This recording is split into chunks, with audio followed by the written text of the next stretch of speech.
Am I audible to you all? Hello. Yes, sir. Good morning. So today we are going to start the portion Good morning, Kingdom. sir. Okay, Kingdom Protista.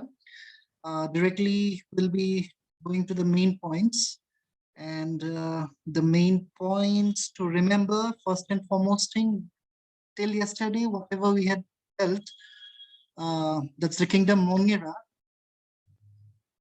basically were prokaryotic in nature, but the Kingdom Protista actually includes single-celled eukaryotes. I hope you remember what are eukaryotes.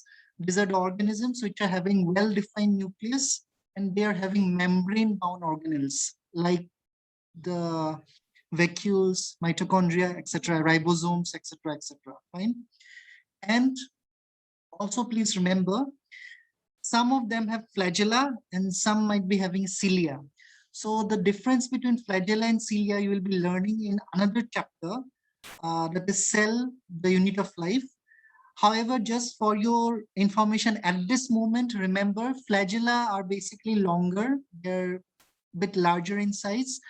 A cell can have single or two, three, or a group of flagella. On the other hand, cilia, there could be multiple number of cilia, hundreds of cilia on the surface of a cell. And flagella, basically, they're used for locomotion, that is movement from one place to another. Cilia, what you see here, the small things, they represent the cilia, and this represents the flagella. Okay. Singular is flagellum, and many are known as flagella. Okay. Another important thing to remember, protists, they are generally aquatic. They are found in water. Okay. And if you see the kingdom division, the protista basically happens to be forming a link between the plantae, the fungi, and the animalia. So they somehow appear to be somehow connecting the other three kingdoms. Okay. What are the different modes of reproduction? They can reproduce both asexually as well as sexually. That means two cells can come together, they can fuse, and zygote formation may happen. Okay. Now,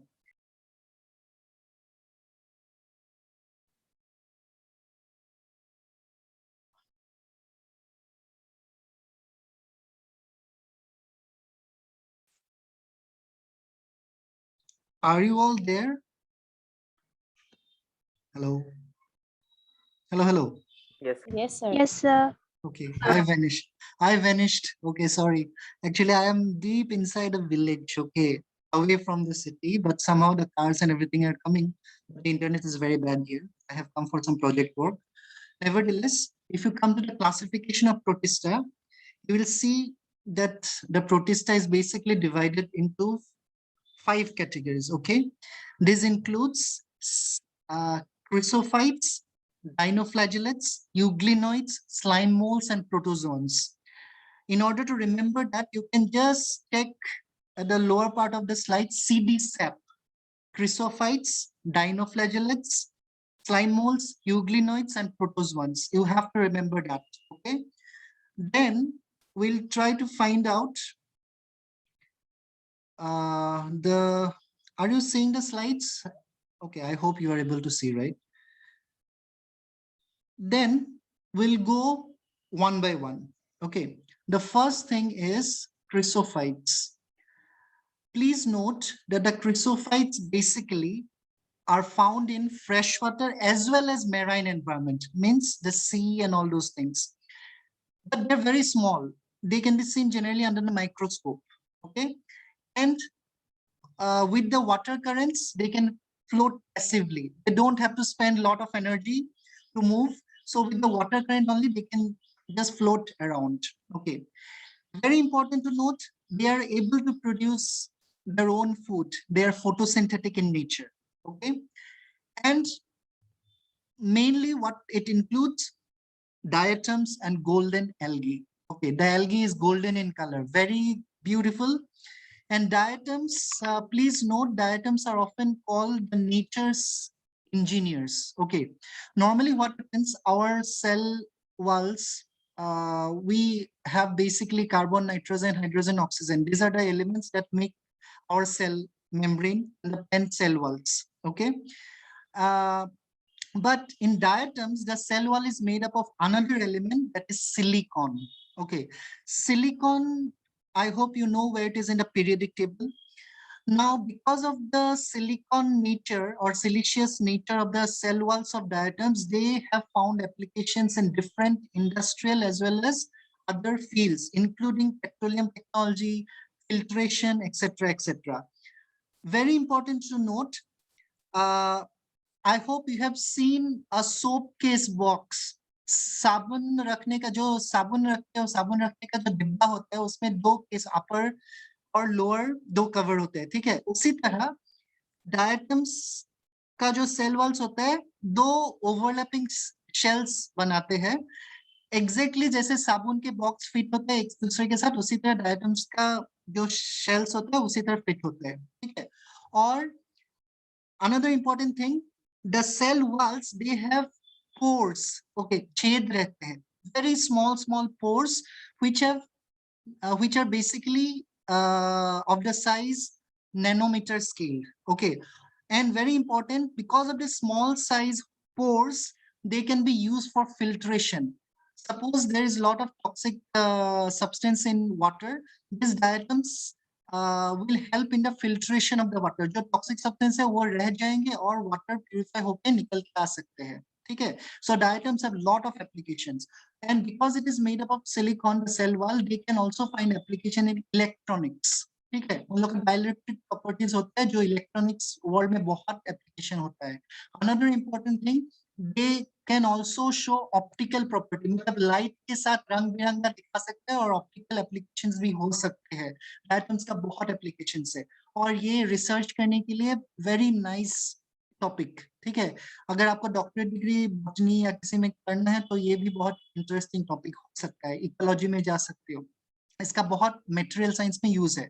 और diatom, in fact diatoms are chief producers in the oceans, ठीक है। उन लोग बहुत ज्यादा मतलब photosynthesis करते हैं और बायोमास बहुत ज्यादा एक्युमुलेट होते हैं। और क्या होता है, मतलब जब डायटम्स मरते हैं, उन लोग का जो बॉडी होता है वो नीचे धीरे धीरे सागर के बेड में चले जाते हैं, ठीक है। और billions and billions of years वो at the base of the ocean वो कलेक्ट होते जाते रहते हैं। उस चीज को डायटोमिशियस आर्ट बोलते हैं, ठीक है। और diatomaceous earth is used for different purposes like filtration of oils, syrups, polish करने के लिए, एक्सेट्रा एक्सेट्रा, ठीक है।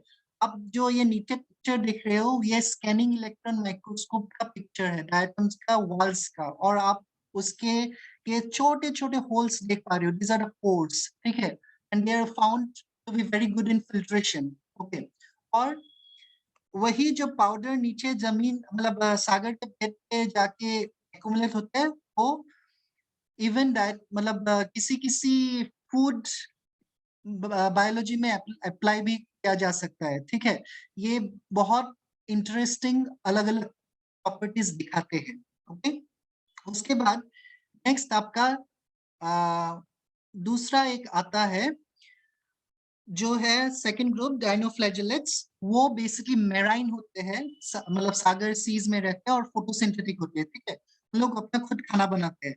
इंटरेस्टिंग ये है कि उन लोग बहुत कलरफुल होते हैं, yellow, green, brown, blue, red. क्यों होते हैं? Because they have special pigments in the cells, okay, जो कलर्स देते हैं, और they are very beautiful in nature. And very important to note, the cell wall, they have a specific cellulose plates. They are very stiff. Basically, these cellulose plates occur on the outer surface. Okay. Then dinoflagellates or dinoflagellates, very important to note, they have two flagella. Okay. Please remember they have two flagella. I said the cell wall plate जो होता है, one is occurring longitudinally and other transversely. मतलब एक जैसे north pole to south pole occur करेगा longitudinally, और transversely मतलब बीच में से अगर तो काटा जाएगा तो ऐसे ट्रांसवर्सली ऑकर करेंगे। वेरी इंपॉर्टेंट टू नोट, जो रेड कलर के डायनोफ्लैजेलेट्स होते हैं, एग्जांपल दिया गया हुआ है Goniolax, they can multiply very fast, okay, and because of the red colour बहुत जगह पे उन लोग सागर को या सी को रेड कलर अपियर करते हैं, ठीक है। लेकिन very another interesting fact about these red dinoflagellates is that they are capable of releasing some toxic products, okay, and these toxins can actually kill lot of marine animals including fishes. बहुत सारे मछली भी मर सकते हैं because they are releasing toxic substances, ठीक है। और आप ये लेफ्ट साइड में देख सकते हो जो लंबा ये अब आया है, एक लॉन्गिट्यूडिनल फ्लैजेलम है और ट्रांसवर्स फ्लैजेलम वो सेल प्लेट के बीच में से जा रहा है, ठीक है, रिमेंबर दैट। उसके बाद एक वेरी इंपॉर्टेंट आपका ग्रुप आता है यूग्लिनॉइड्स, ठीक है। यूग्लिनॉइड्स जो है उन लोग बेसिकली क्या होता है, फ्रेश वाटर ऑर्गेनिजम्स होते हैं, ठीक है। जैसे पॉन्ड्स, पोखर में हो सकता है, छोटा सा आपके बैग मतलब घर के पीछे अगर कहीं पानी जमा हो रहा है वहां पे हो सकता है। तो और उन लोग का, लेकिन very important to note, cell wall के बदले में what they have a layer called pellicle, and this pellicle is very rich in protein, okay। Now what is the importance of this pellicle layer? Pellicle basically वो पूरे cell को एक लचक देती है, फ्लेक्सिबिलिटी देती है, ठीक है, और वो सेल अपना लचकपन दिखा सकता है और वो पानी में मूव कर सकता है, ठीक है।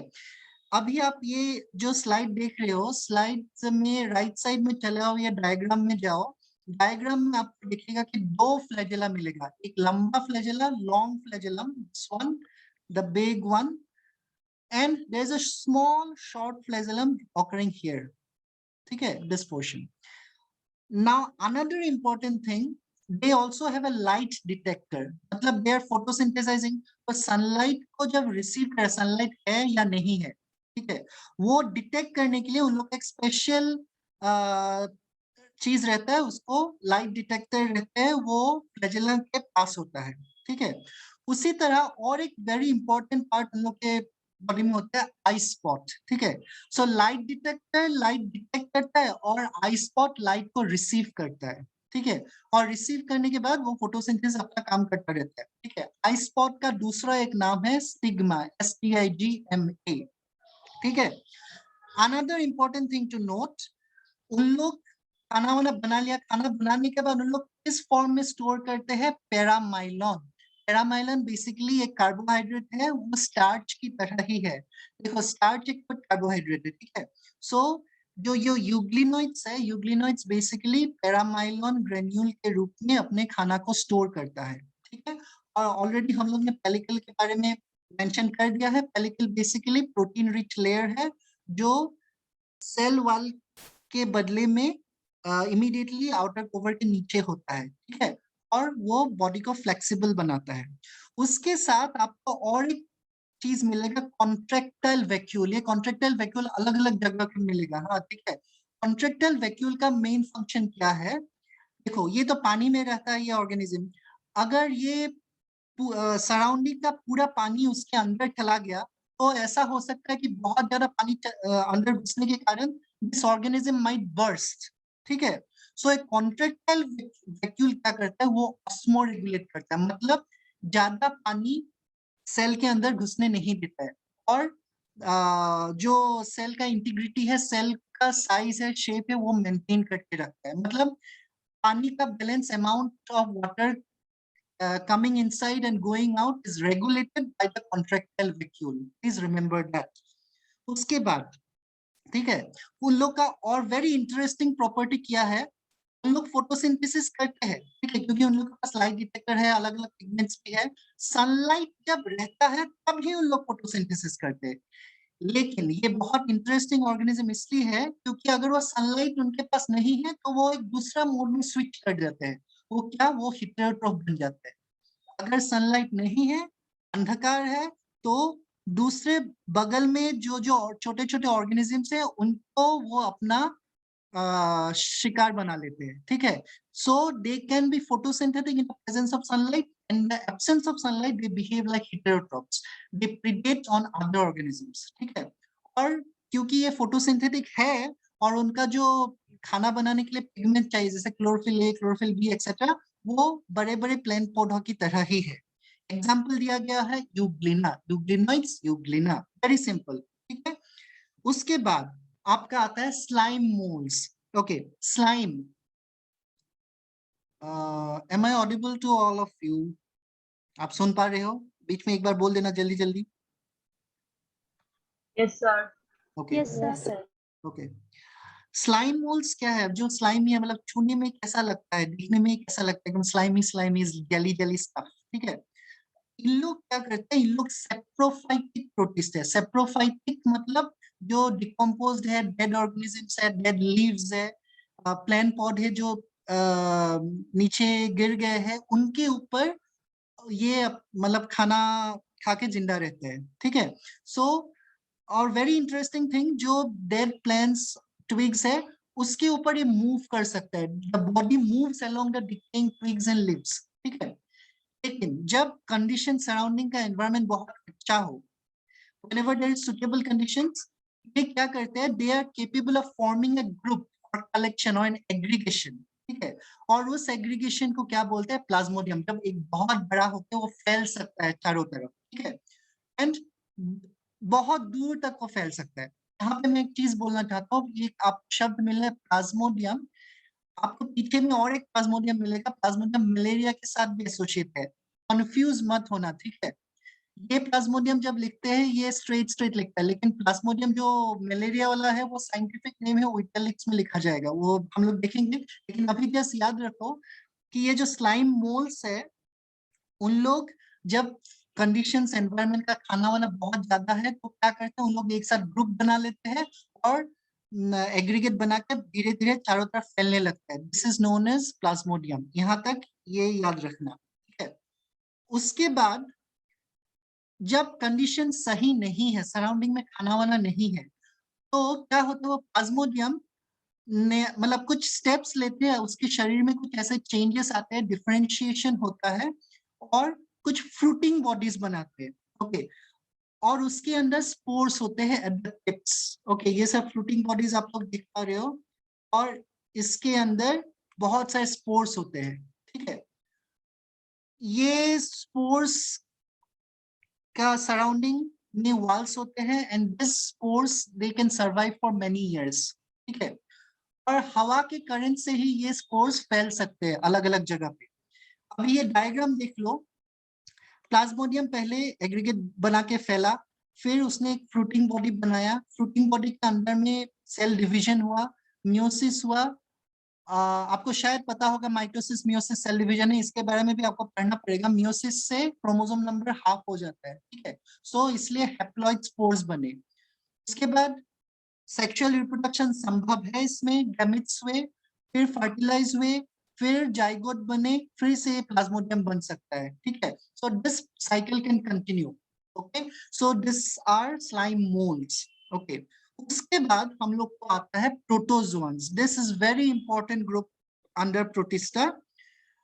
प्रोटोजोअन्स बेसिकली हेटेरोट्रोफ होते हैं। अभी तक जितना भी देखे हम लोग बेसिकली ऑटोट्रोफ या कभी कभी हेटेरोट्रोफ हो सकते हैं, लेकिन जो प्रोटोजोअन्स है ये खतरनाक हो सकते हैं, ठीक है।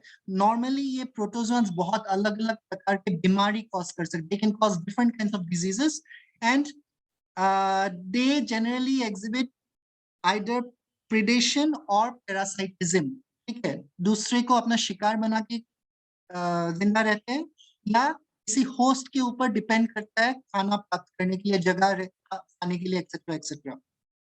बहुत बायोलॉजिस्ट मानते हैं कि जो एनिमल्स है, एनिमल्स के प्रिमिटिव रिलेटिव्स एक्चुअली ये प्रोटोजोअन्स है, ठीक है। 4 ग्रुप ऑफ प्रोटोजोअन्स होते हैं, amoeboid protozoans, flagellated protozoans, ciliated protozoans और स्पोरोजोअन्स। आपको अगर ये याद रखना है तो नीचे में आप देख सकते हो एक छोटा सा निमोनिक लिखा गया है, ये वाला एम फ्लैग सिलिस्पो, ठीक है। Am for amoeboid, flag for flagellated, ciliated for cili for ciliated, sporozoans for spo, am flag cilispo, ठीक है। सो एमीबॉइड मतलब एमीबा की तरह, आप लोग ने शायद अमीबा का नाम सुना होगा, आपने शायद क्लास 9-10 में बायोलॉजी में पढ़ा भी होगा अमीबा के बारे में। वो इट हैज गॉट स्यूडोपोडिया, मतलब it can just change its shape for the locomotion and also खाने के लिए वो अपना बॉडी स्ट्रक्चर चेंज कर सकता है और अपना पैर के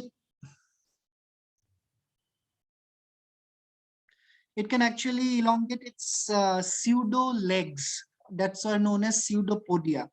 उसके बाद फ्लैजेलेटेड प्रोटोजोन्स मतलब जिसके पास फ्लैजेला हो, सिलिएटेड प्रोटोजोन्स मतलब जिसके पास सीलिया हो। आई होप यू रिमेम्बर वो सीलिया, छोटा छोटा जो सीलिया था पहला स्लाइड में बोला था।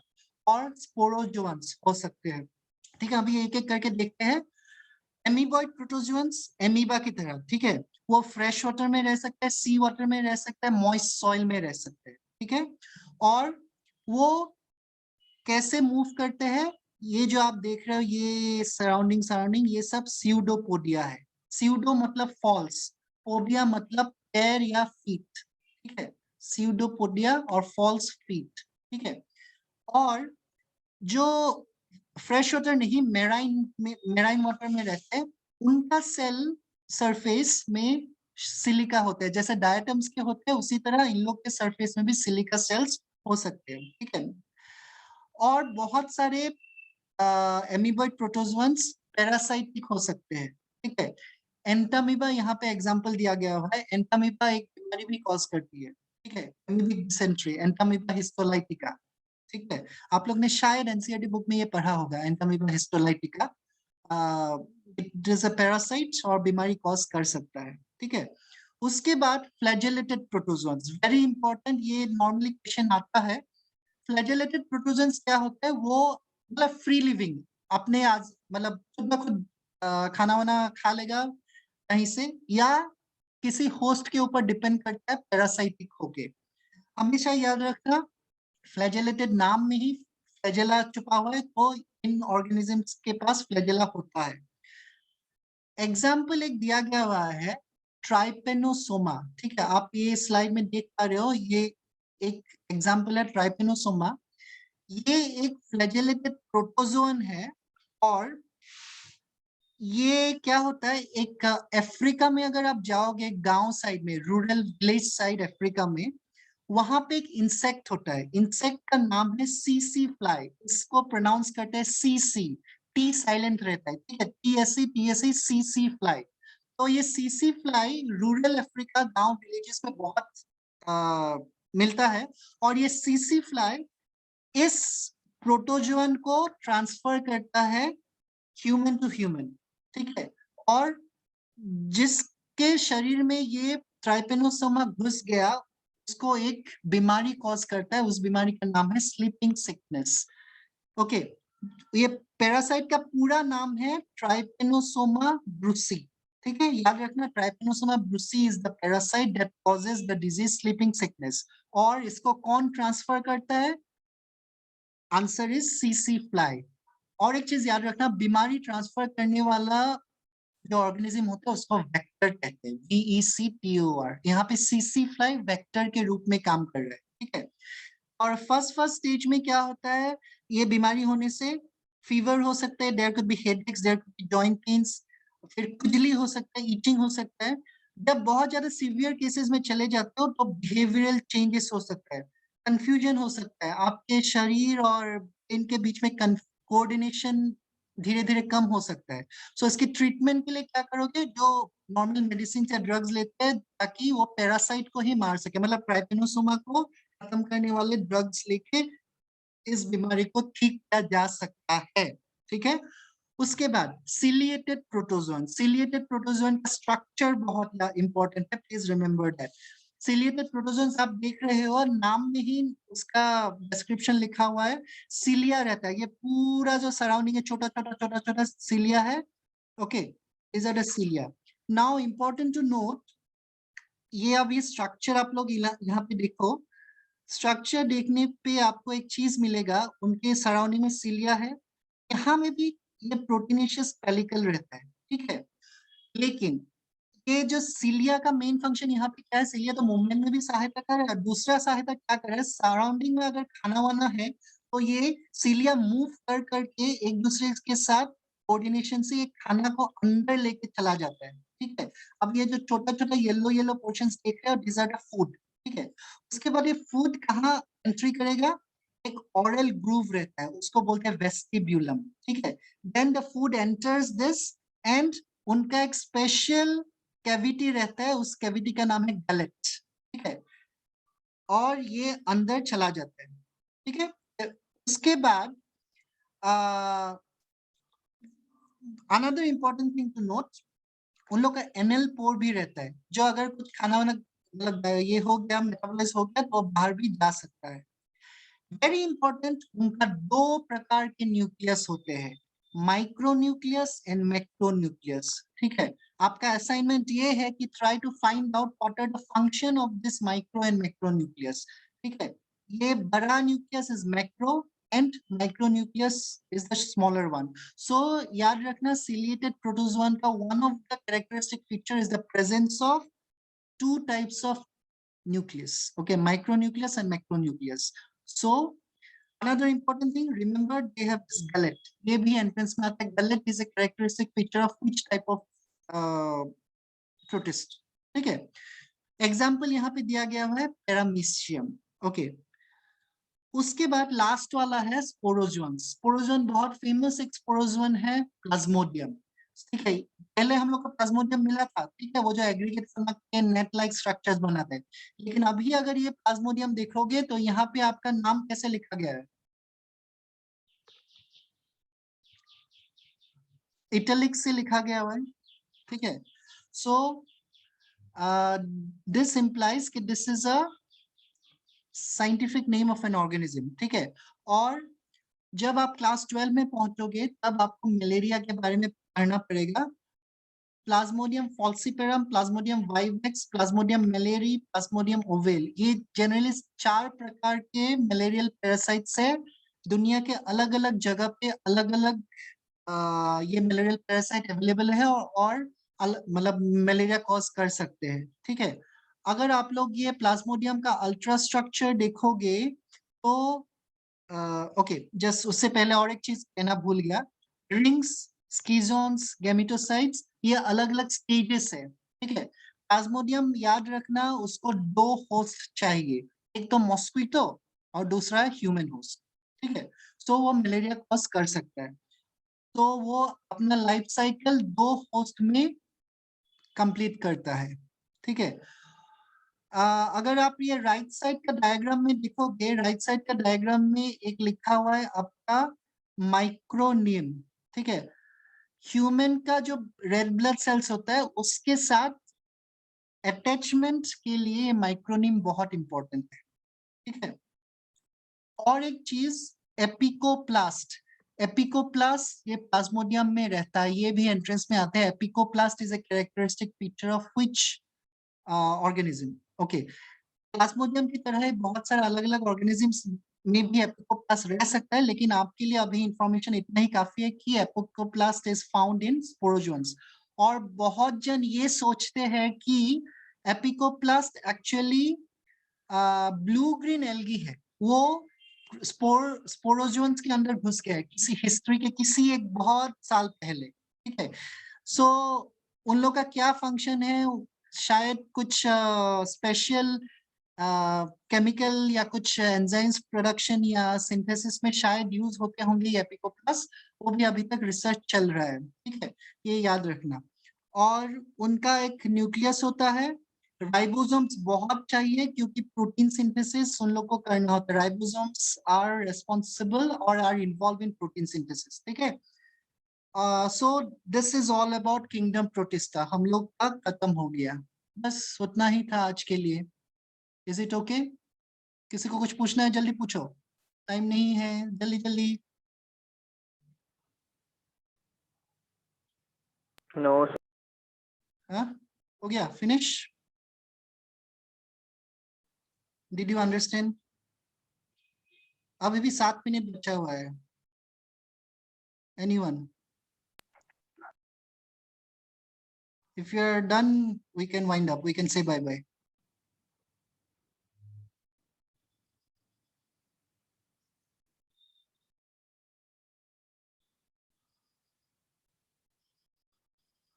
Can I say bye? Okay, bye बोल